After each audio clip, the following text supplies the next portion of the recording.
My family declared, "You're not invited to Christmas, it's just for parents with kids now." I smiled and arranged a luxury cruise instead. As I uploaded photos from the deck, the messages kept coming in. At Thanksgiving dinner, my sister-in-law Sharon leaned in with that fake smile that never reached her eyes. "Emily," she murmured, her nails digging into my arm. "This Christmas is just for parents, do you understand?" I didn't freeze. The wine glass suspended in midair. "Excuse me, what?" She didn't blink. "It's not personal. It just makes it more special for the kids. Closer. You'll have your own family someday." I glanced over her shoulder. My brother Michael laughing with my dad, not having the courage to tell me himself. My mom in the kitchen approving as if it were the norm. My sister Jessica, her 2 kids obviously exempt from this new rule, already part of the plan. "So, I'm excluded," I said tonelessly. Sharon nodded, still smiling. "We're not excluding you. We're reorganizing. Now for parents only." Something inside me snapped.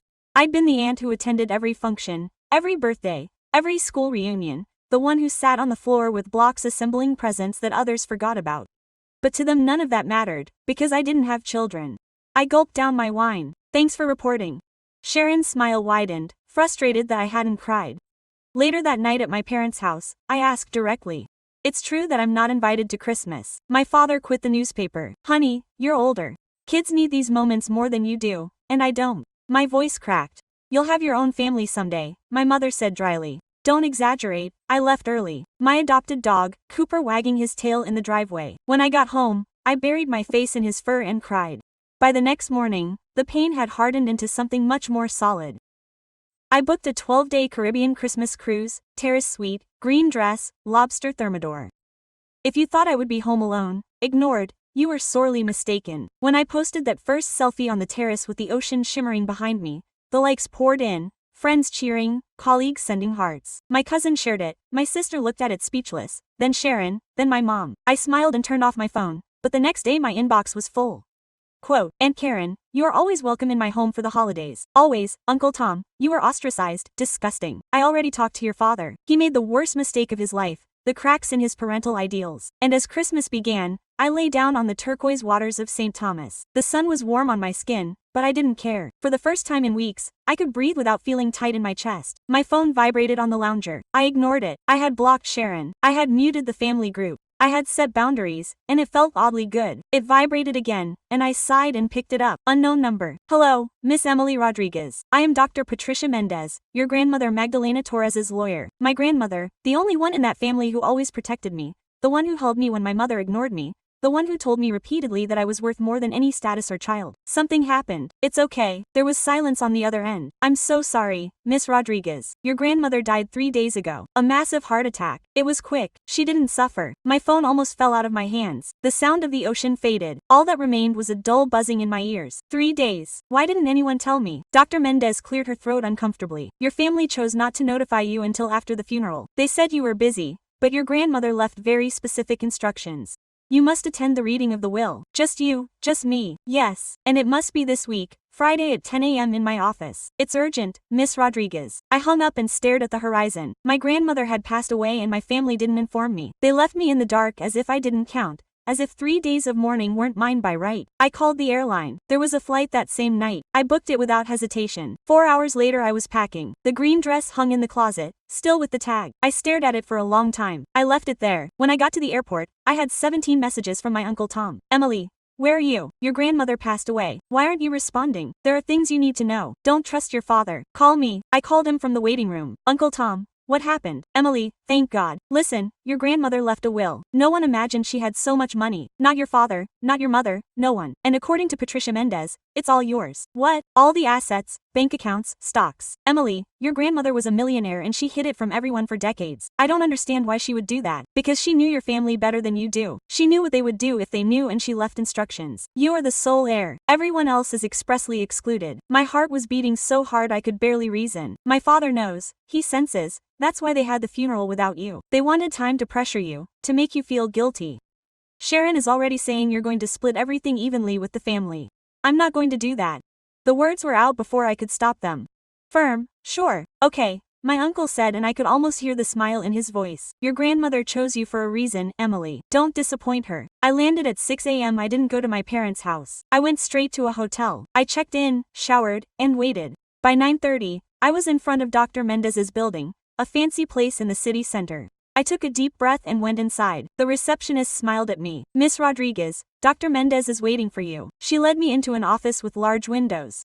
Dr. Mendez was a woman in her 60s, perfect gray hair, black suit. She extended her hand to me. "Miss Rodriguez, I'm sorry for your loss. Your grandmother was an exceptional woman." "Thank you." I took a seat. On the desk was a thick folder with my name on it. "Before we begin, I have something to tell you. Your grandmother asked me to give you this." She handed me a sealed envelope. I opened it with shaking hands. My grandmother's handwriting was firm and clear. "Emily, if you're reading this, I'm no longer with you. And you probably already know that your family excluded you from my funeral. Don't be surprised. I've spent years watching them treat you as if you were less than them, as if you had no value because you took a different path. You were wrong about one thing. Believing that you deserved their love. Love is not deserved, my daughter. Is it given or not? And they decided not to give it to you. But I did. I always did. And now I'm leaving you everything I built in life. Not because you're my granddaughter, but because you're the only one who deserves to preserve my legacy.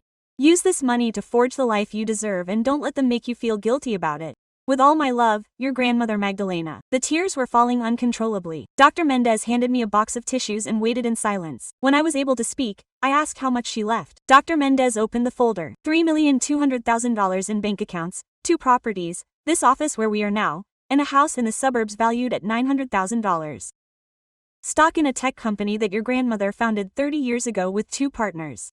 Those shares are worth approximately $5 million total. We're talking $9 million, Miss Rodriguez. The room started spinning. $9 million. Your grandmother was a brilliant businesswoman, but she hid her fortune because she didn't trust how the family would manage the money. In her words, in the will, and I quote, "I've seen them destroy everything they touch. I won't let them destroy my legacy. My father knows about the company, right?" Quote, "The partners kept everything under a corporate name. Your father thinks your grandmother was living off a modest pension. Everybody thinks so. So, nobody knows, right? And your grandmother made it very clear that it has to stay that way until you decide otherwise. She also left instructions for me to handle the transfer of all assets into your name. You can take possession of everything in 48 hours. I sat back in my chair processing $9 million. Properties, a company. My grandmother had a silent empire and she left it all to me. Is there anything else? Dr. Mendez said, "Your grandmother left an additional letter that must be read in the presence of your family. It is optional. It is your choice if you want it to happen." "What does the letter say?" Dr. Mendez looked at me intently. "It explains to them why you were left out of the will. In precise detail, your grandmother recorded years of emotional abuse toward you. Every Christmas you were ostracized. Every success you were belittled.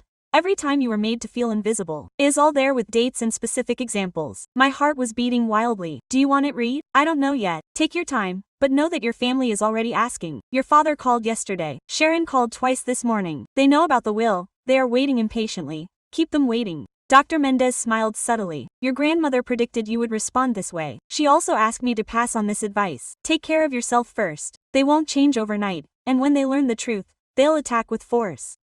I left the office 2 hours later with a replica of the will, keys to the financial accounts, and a defined plan. Dr. Mendez had connected me with a lawyer who was an expert in family law. She would arrange a meeting with him on Monday. My phone vibrated non-stop. Michael, Sharon, my mother, my father, Jessica, I ignored them all. I went to the cemetery. My grandmother's grave still had fresh flowers. I bowed before the gravestone. "Thank you," I murmured. "I don't know what I did to deserve you, but thank you." The breeze stirred the foliage of the trees and for a moment I could have sworn I felt her palm on my shoulder. That night at the hotel, I turned on my laptop. I looked up information about my grandmother's firm, Tech Vision Solutions, a software company that created affordable, solid protection mechanisms with a promising future. My grandmother didn't just leave me funds, she gave me a mission. At 11 p.m., Michael knocked on my door. I don't know how he found me. "Emily, open the door. We need to talk. There's no unfinished business." He's referring to Grandma, to the will. "You can't take everything for yourself. It's not fair. Existence isn't fair." "Michael, consult Sharon. She'll enlighten you." I heard her heavy breathing on the other side of the door. Then, footsteps receding. I got into bed and slept better than I had in months, because for the first time in my life, I was in control and I had no intention of giving it up. On Monday morning at 9 a.m., I was in the office of the lawyer suggested by Dr. Mendez Ricardo Salazar, a man in his late 50s with a reputation for being undefeated in court. "Miss Rodriguez, I analyzed the will. It's unbreakable. Your grandmother collaborated with the most skilled people. There's no way to challenge it, and if your relatives try, they'll fail and it will cost them dearly. The will stipulates that any challenge to the will result in legal fees being deducted from what they anticipated receiving. Your grandmother anticipated every detail. It requires that I resolve something additional. I want complete control over the company's finances, and I want to know precisely what my relatives have done with my grandmother's funds over the past 10 years. Are you something? My Uncle Tom alluded to my father selling a family property. I want to know where that money goes. Ricardo nodded and wrote it down. I'll look into it. Another point, I want to create a trust, one that my relatives can't access under any circumstances. Clever. I'll draw it up this week. I left his office and headed straight to the bank. The director, a woman named Patricia, was waiting for me. Miss Rodriguez, welcome. We have everything ready for the session of your grandmother's accounts. I signed the required documents. $200,000. It was now in my account. The figure on the monitor seemed unreal. Is there anything else you need? Yes, I want to open a new, isolated account, with access limited to just me. Sure, how much do you want to move? $2 million. Patricia didn't show surprise. A great choice. I also suggest a safe. That afternoon I got the call I was longing for. My father, Emily, we must talk at home today. I'm busy. This isn't a plea. It concerns your grandmother. All the family will be here at 6. Okay, I'll be there. I hung up and contacted Ricardo. They're going to try to intimidate me tonight. Can you escort me? I'll be there at 5:30. We arrived together at my parents' house. Michael was standing in the doorway smoking. He looked at me with resentment as I got out of the car. You brought a lawyer. What kind of daughter acts like that? The one who absorbs lessons from her family. We entered. The room was crowded. My father in his favorite armchair, my mother on the couch, Jessica with her husband and Sharon, of course, at the epicenter as if she were in charge of the house. Emily, my father said without standing up. I suppose you sense the reason for your presence. No, I really don't know. Your grandmother's will is inadmissible. Inadmissible to leave everything to you, marginalizing the rest of us. She was clearly disoriented. Ricardo took a step forward. Mr. Rodriguez, I am Ricardo Salazar, Miss Rodriguez's attorney. Mrs. Magdalena Torres was examined by 2 independent psychiatrists 3 months before her death. Both confirmed that she enjoyed full mental capacity. If they choose to contest the will, they have that right. But they will sue them for at least $100,000 in legal fees and they will fail. My father turned pale. This is absurd. Emily, be sensible. You are a member of this family. I am now. 3 weeks ago, I wasn't. 3 weeks ago, I wasn't invited to Christmas because I have no children. Sharon rose from the couch. That was a misunderstanding. We never wanted you to feel left out. My exact words were, Christmas is for parents only. Remember, Sharon? You said it as you dug your nails into my arm. I was exaggerating. I pulled out my phone and clicked on a recording. Sharon's voice filled the room. It's not personal. It's just more endearing to children, more warm. You'll find your own family someday. I always record crucial conversations, just to be on the safe side. Sharon's mouth fell open. Michael stared at her as if discovering her for the first time. Emily, my mother, said at last. I understand you're hurt, but your grandmother wouldn't have wanted this. To tear the family apart. My grandmother drafted a letter detailing exactly why she acted the way she did. Would you like me to read it? Dead silence. I pulled the letter from my purse. Ricardo had given me a copy that morning. It goes on. I have watched as Emily is treated as if she is invisible, as if she has no value because she chose not to procreate. Last Christmas, Sharon told her she was not welcome. Emily sobbed on my shoulder for hours and you did not intervene. Mom, my mother interrupted. I didn't know there was more. When Emily got her promotion, no one in the family congratulated her. But when Michael bought his home, they had a celebration. When Emily finished her first marathon, no one showed up to watch her. But when Jessica's children had their school play, everyone showed up. Jessica lowered her eyes. My grandmother put up 20 years of this, 20 years of making me feel inadequate, and you expect me to give away her money she accumulated by working tirelessly to have something of her own, something that you couldn't handle. It's not fair, Michael said. We're related. Where was that family when you excluded me from my grandmother's funeral? She passed away 5 days ago. I got the information from her lawyer. You decided that I didn't deserve to fire her. My father stood up. Return those funds to the family or you'll regret it. Ricardo stepped forward again. That's a threat, Mr. Rodriguez. Well, if it is, I can file for an injunction. Estrangement at this moment. This isn't over. My father grumbled. She's right. It's not over because now I will use my grandmother's funds, just as she longed for, to build something that you can't reach, something that you can't control, and I will do it in her honor. I turned and walked away, Ricardo following me. In the car, my hands were shaking. He was firm, Ricardo said. He set boundaries. That's key. Now, what's next? Now we wait. They'll try something. They always try, but we'll be ready. That night Jessica contacted me. Emily, I need to talk to you privately. For what? To persuade me to split the funds? No, to apologize and to tell you something you need to know about Sharon. His voice vibrated. What's going on, Jessica? Sharon didn't just ostracize you. She's been stealing from mom and dad for years and I suspect Michael knows that. We agreed to meet Jessica at a coffee shop far from my parents' house. She arrived with eyes red as if she had cried all night. Thank you for coming, he said as he sat down. I was wondering if you would. You mentioned facts about Sharon. Go ahead. Quote, Jessica pulled out her phone and showed me a sequence of screenshots. Bank statements, transactions, emails. Sharon has been accessing mom and dad's accounts for the last 3 years. Modest amounts at first. $500 here, $1,000 there. But last month she moved $50,000. How did you get this? Michael showed it to me last night. After you left, he and Sharon had an argument. He yelled at her that it was her fault we lost grandma's inheritance. Sharon replied that you were a stick, and then he blurted out something that made me freeze. What? That grandma knew? That grandma had detected the theft 6 months ago, and that's why she changed the will. It wasn't just because of how they treated you. It was because Sharon was stealing. I looked at the screenshots. The transactions were to an account in Sharon Delgado's name. My sister-in-law, my parents know, right? Sharon imitated Dad's signature on several occasions. I saw the papers last night. Michael kept them as evidence. Why are you telling me this? Because I'm exhausted, Emily. Exhausted from pretending we're a perfect match when it's all fake. Sharon threatened me 2 years ago. She warned me that if I didn't back you up in keeping you out of family gatherings, she would tell David about my infidelity. Quote, you had an affair 3 years ago. It was a mistake, he concluded quickly, but Sharon knew about it and used it to dominate me. She forced me to align with her on everything. Even when you were excluded from the Christmas parties, Jessica began to lonely herself. I regret it so much. She should have fought for me. She should have protected you. Quote, I took her hand across the table. Michael knows this whole story. He knows about Sharon. He still doesn't know about me. What are you going to do? Divorce David. I don't want him anymore, and I won't keep pretending to live a fake life out of fear. We drank coffee in silence for a few moments. Then Jessica spoke again. There's another matter. The farm Dad sold 2 years ago. The beach house that belonged to Grandma. What about that? Dad sold it for $900,000. He said the money would go toward my children's and Michael's college education. But Sharon persuaded Michael to invest it all in a safe fund that she controlled. Let me assume, that fund doesn't exist. That's right, the money is in accounts at Sharon's name. Michael caught it when he tried to get college funds for his oldest son. Sharon claimed losses because the market was unstable. But yesterday Michael hired a private detective. All the money is still there. Sharon didn't invest a dime. $000,000. Yes, plus what she stole from mom and dad. We're talking over $1 million.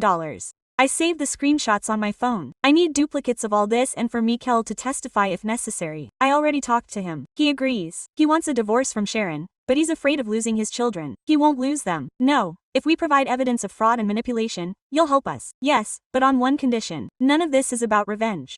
It's to safeguard what's left of this family and make sure Sharon doesn't hurt anyone again.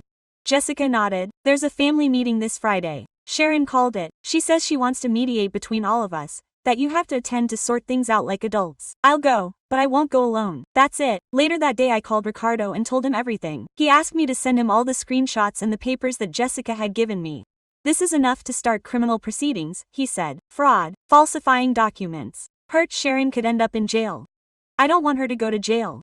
I want her to return every penny and disappear from our lives forever. I can handle it, but we have to act quickly. If Sharon senses that we know, she could move the money to foreign accounts. What do you propose? Attend that meeting on Friday, bring her the evidence, record everything and offer her an alternative? Return the money and sign a divorce agreement with full custody for Michael.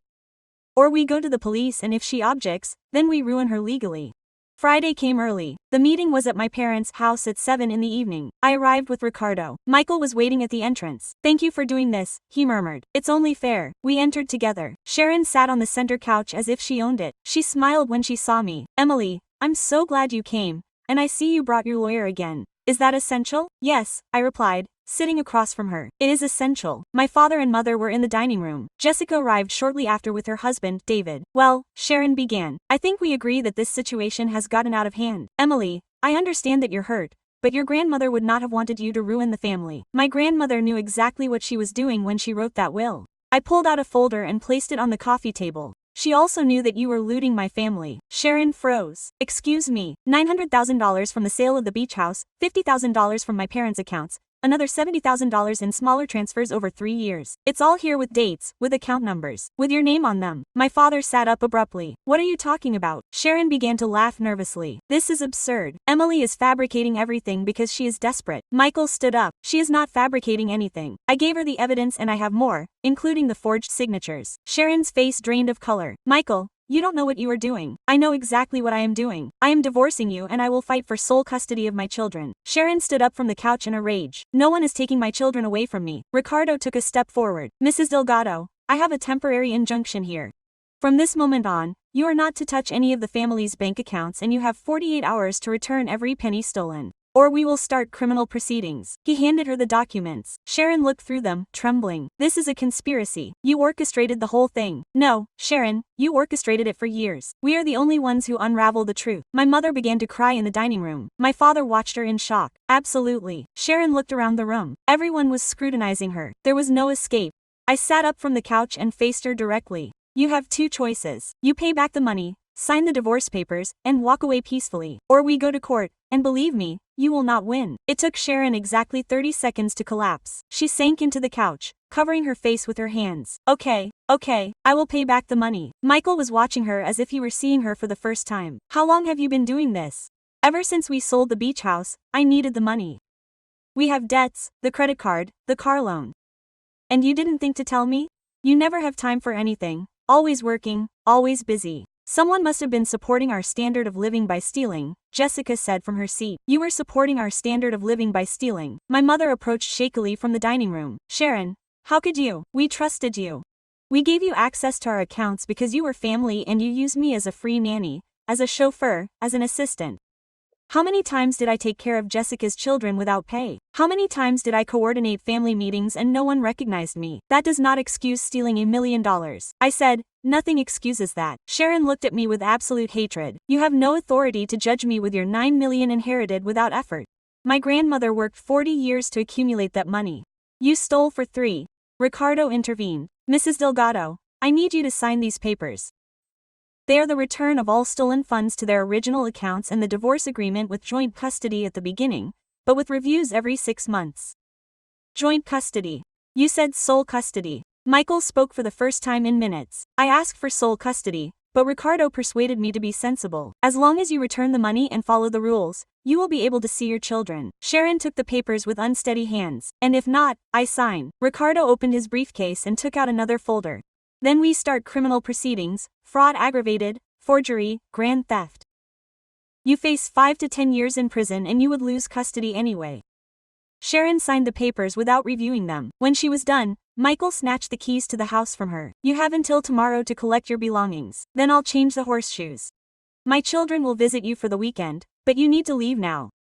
Sharon stood and headed for the door. Before leaving, she looked at me one last time. This is your fault. Not all of this, Sharon. This is the result of your choices, nothing more. The door closed behind her. The silence in the room was oppressive. My father finally spoke. Emily, and I don't know what to say. Can you start with an apology? He looked at me, puzzled. An apology? For what? For leaving me out of Christmas, for not contacting me when my grandmother passed away, for making me feel like I wasn't enough for years because I don't have children, for putting up with Sharon treating me like trash and not intervening. My voice faltered slightly, but I kept my voice steady. We were tricked by Sharon, my mother said. She convinced us that we weren't. Sharon didn't trick you into this.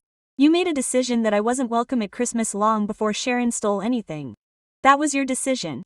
My father hung his head. You're right. We made a mistake, a big mistake. You know what's worse? It's not the money. It's not the inheritance. It's that you required my grandmother to die and leave a will to say that you mistreated me.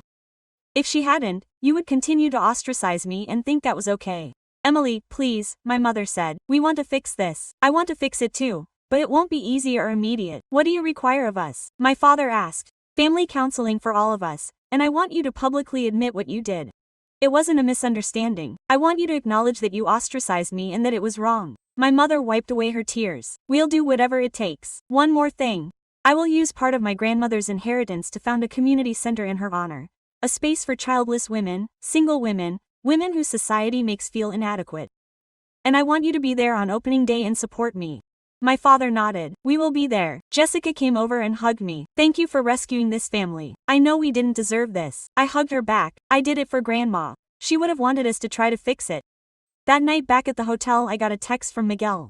Sandra emptied the house, took things that didn't belong to her, my mom's jewelry, essential papers. Can you support me? I called Ricardo. Can we take action? I already prepared a restraining order, and if she took other people's property, that adds another criminal offense. 2 days later, Sandra returned everything she had taken. The money went back into the respective accounts. Miguel changed the locks on the house. The extended family started to know everything. My uncle Tomas called me. Emily, everyone in the family started to know everything. My uncle Tomas called me. Emily, everyone in the family. They comment on what you achieved. Reporting Sandra, protecting your parents' assets. You are brave. I am not brave. I only acted fairly. Your grandmother would be proud. Those words made me shed tears for the first time in days.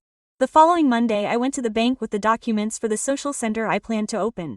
The director helped me create a nonprofit foundation. What will it be called? Indigo, Magdalena Torres Foundation, for women who deserve to be recognized. Beautiful name. I hired an architect to design the premises. I looked for a property in the heart of the city. I interviewed candidates for positions. Jessica contacted me a week later. Emily, can I collaborate with you on the foundation? I need to spend my time on something meaningful. Not just being someone's wife or mother. I would love to tell you, but you have to be convinced. This is serious work, not entertainment. I understand and I am prepared. I appointed her director of operations. She had management skills and was good with people. A month later was ready. The center would offer job skills courses, support groups, free legal advice, and a shared area for women entrepreneurs. Send invitations to the opening to all family, friends, and coworkers. Sandra didn't get any. My father called me the day before the event. Emily, can we talk before tomorrow? Sure. We met at a coffee shop. He looked older, more exhausted. I want you to know that your mother and I started personal and couples therapy. The specialist opened our eyes to many realities. How did we treat you? How did we let Sandra rule everything? How did we fail as parents? I appreciate them doing that. It's not enough. I know, but it's a start. He took my hand across the table. I'll do something tomorrow. I'll give a speech at the opening and admit publicly that I failed you, that I marginalized you, and that I'm sorry. Dad, there's no need. Yes, I have to do it for you and for me. The day of the opening dawned bright. I arrived at the center at 7 a.m. to check it out. Final touch-ups. The building had been renovated. Light walls with pictures of my grandmother at various stages of her life. Classrooms with computers. A modest but complete library. Jessica showed up half an hour later with boxes of food for the event. She said, somewhat anxiously, "This is bigger than I imagined. Your grandmother would be proud." I hope so. At 10 a.m., the guests began to arrive. First distant relatives, uncles, cousins, acquaintances. Then friends of my grandmother who I hadn't seen since the funeral. Then coworkers, neighbors, community members. My mother arrived in a refined blue dress. She looked slimmer, more sober. Emily, this is beautiful, she said, looking around. Your grandmother would love this place. Thank you for coming. I wouldn't miss it for anything. My father entered a few minutes later. He had a piece of paper in his hand, his notes for the speech. Miguel arrived with his 2 children. The oldest, Daniel, was 17. The youngest, Sophia, was 15. They hadn't seen their mother in 2 weeks. Aunt Emily, this is amazing, Daniel said, looking at the computers. Can I come use the work area? Sure, that's what it's for. By 11 o'clock, everyone was gathered in the main hall. There were at least 100 people, more than anticipated. I stepped up to the modest podium we'd set up. The microphone beeped before settling down. Good morning. Thank you for coming. This center exists because of a woman who never let anyone tell her she wasn't good enough. My grandmother, Magdalena Torres. A few people applauded. My grandmother built a thriving business in an era when women weren't.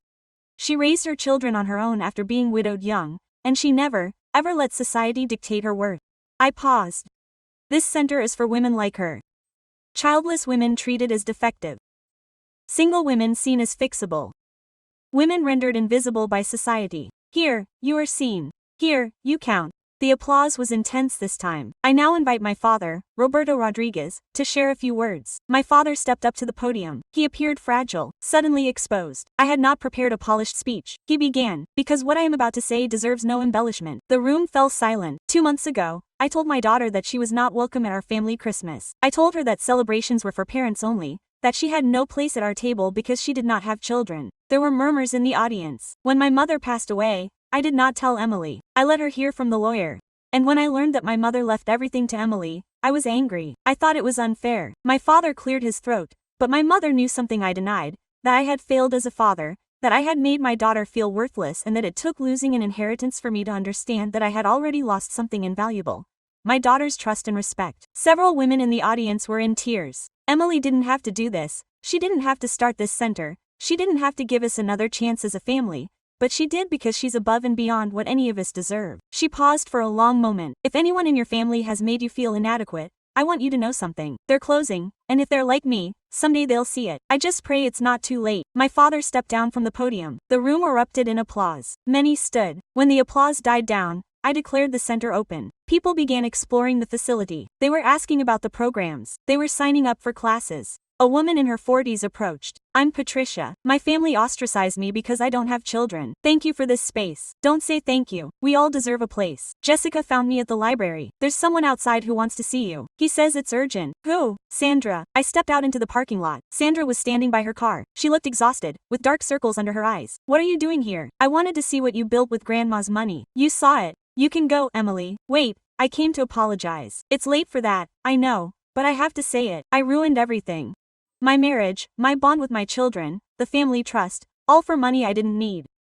So why did you do it? Out of envy. Envy of you, of me. Yes, you were free, with no obligations to anyone. No pretending to be happy at dinners. I had what a woman supposedly wants. A husband, children, a nice home, and I was unhappy. That doesn't excuse your actions. I know. That's why I'm not asking for forgiveness. I just wanted to tell you the truth. Sandra got into her car. Are you okay? I asked before she left. No, but one day I will be. She left, and I realized that I didn't feel pleasure seeing her like that. Only sorrow for what could have been different. I went back to the center. Miguel was looking for me. What did Sandra want? To apologize in her own way. Did you forgive her? I don't know if I can ever forgive her completely, but I can let go, and that's enough for now. At the close of the day, when everyone had left, I was alone in the main hall. I looked at the pictures of my grandmother on the walls. I did it, Grandma. I built something valuable. Something that will help other women like us. My phone buzzed. A message from my mother. Thank you for giving us another chance today. I love you, I replied simply. Me too. Jessica came in with 2 glasses of wine. To your grandmother and to you. We toasted in silence. Do you know the best part of all? Jessica said, that you no longer seek approval from anyone. Not from Mom, Dad, or Sandra. You no longer expect them to value you. You value yourself. She was right. I had spent years yearning for my family to see me, to accept me,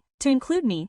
But now I saw that I didn't need it. I had discovered my worth. And no one could take that away from me. That night, as the center closed, I received an email. It was from a woman named Carmen. Dear Emily, I was at the opening today. I am 52 years old and have never had children. My family stopped inviting me to gatherings 10 years ago. They made me feel like my life was meaningless. But today, hearing your story and your father's, something changed. I realized that the fault was never mine, it was theirs. Thank you for this place. For the first time in years, I don't feel alone. With gratitude, Carmen.